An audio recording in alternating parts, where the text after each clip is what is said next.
A cigarette can mean many different things to different people.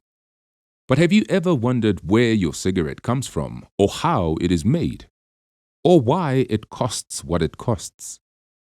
Getting a pack of 20 in your hands is a huge undertaking and involves an entire value chain with a multitude of steps. See, your cigarette starts out life at a farm, with farmers planting thousands of tobacco seeds. After spending months of nurturing and tending to the tobacco plants, the leaves are harvested. To ensure the best quality for consumption, the tobacco is dried in a processor under strictly controlled conditions. Once dried, workers transform the tobacco into products under strictly controlled conditions.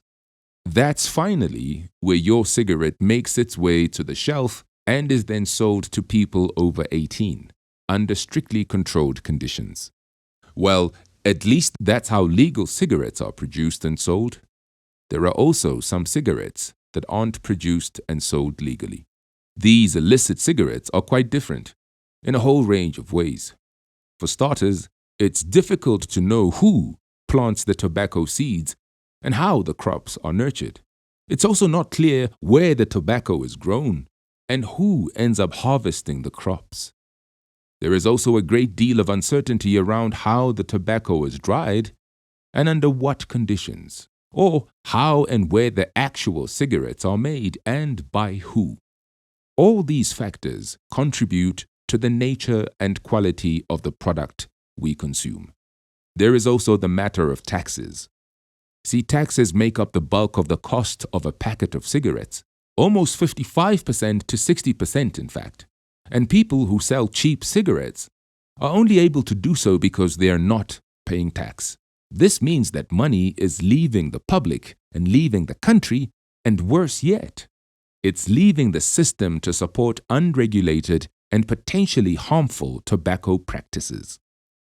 So what's the best way to know if a packet of cigarettes is illicit? The answer lies in the price.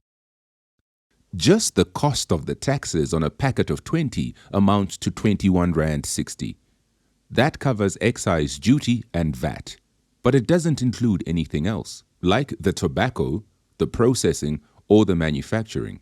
So if you see a pack of 20 on sale for less than 21 Rand 60, you should know there's probably something wrong with it. Somewhere, somehow, the cigarettes are probably not fully compliant or legal. And in that case, it's best to avoid them altogether, or if you can, report the matter to the police or other authorities. At SATA, we are committed to producing quality cigarettes, adhering to all the regulations, and paying the very necessary taxes.